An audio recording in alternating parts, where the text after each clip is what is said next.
How's it going, everybody? I hope you're having a wonderful day. And with Disgaea 7 almost upon us, I wanted to help people that maybe were very disappointed with Disgaea 6. They didn't like a lot of the things that were in it, and they just think Disgaea is going downhill. Well, I will tell you, Disgaea 7 is definitely not Disgaea 6, and it's the Disgaea you're used to. It's very much like Disgaea 4 and 5, and I want to tell you 3 things that Disgaea 6 did really bad that don't exist in Disgaea 7. So, the main thing, one major thing that Disgaea 6 did that I'm so glad is not in Disgaea 7 is the number bloat. So when you start this game, you literally have characters that are just hundreds of levels, thousands of levels.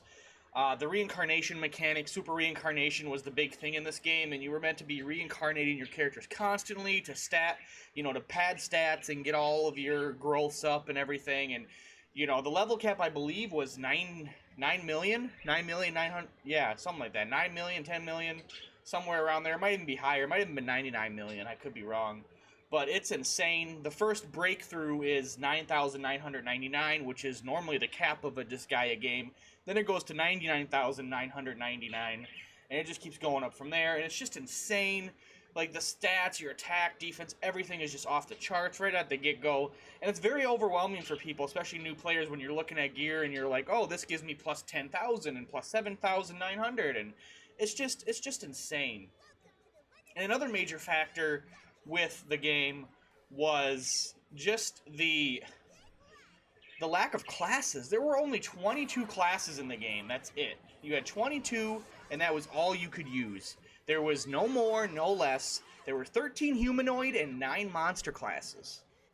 That is possibly the lowest in any Disgaea game ever. It might have even been on par with maybe the first one, but I think even the first Disgaea had more classes. So, yeah, you had 13 humanoids, which you pretty much got access to right away almost, and then you didn't get the 9 monster classes till quite a bit further into the storyline, into the main game, so you would play a good chunk of the game without access to any monster classes, which is a very weird choice, I feel, that they did. And you can see by the gameplay here, last and not least is the auto battle system. Now, auto battle, it can be alright in a game. It can be okay in games in this day and age, especially grindy games and games that require a lot of time from a player. But the way it was implemented in Disgaea 6, it was just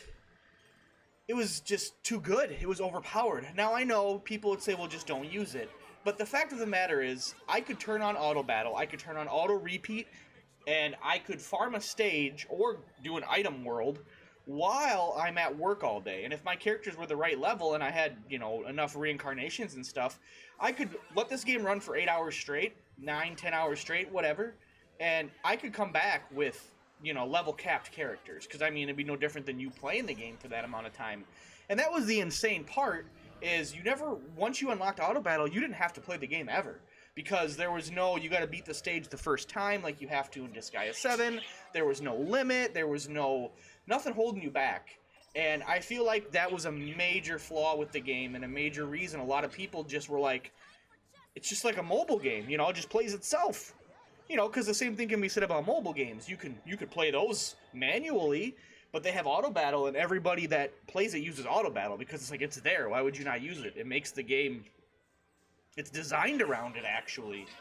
So the auto battle is toned down in Disgaea 7. It's very toned down. It's very limited, which is good. It's still there. You can't even use auto battle in the item world like you could in Disgaea 6, which I think is really nice, because if you could just auto battle your way through the item world, it kind of defeats the purpose of it, in my opinion. But those are the 3 things that I believe are huge flaws in Disgaea 6 that are all fixed. We got about 45 classes in Disgaea 7. There is no number bloat. It's the regular Disgaea experience going up to a max level of 9,999. So you're not having to deal with these huge numbers that confuse you, and you can't even read them half the time. So that is very good, and the auto battle is nerfed significantly. But it's still there, but it's very minuscule in what it can do, and that is awesome. So if these 3 things, or any combination of these, were reasons you did not like Disgaea 6, rest assured they are not in Disgaea 7 in any way, of the extent that they were in Disgaea 6. So if you guys got any questions about Disgaea 7, let me know down below. I'd be glad to help anybody out. I've been playing it for a little bit. The full game comes out pretty much Tuesday, the 3rd of October. So look forward to a bunch of content on Disgaea 7. I'm going to be doing a bunch of tips and tricks and guides and just explaining the systems for people because, you know, there are new people that play the Disgaea games and it can be a very overwhelming game with all the systems, all the gameplay mechanics that stack on top of each other that you got to, you know, manage and take care of. So thank you guys so much for watching. I do appreciate it and I hope to see you guys in the next one. Until then, later guys. Peace out. Have a good one.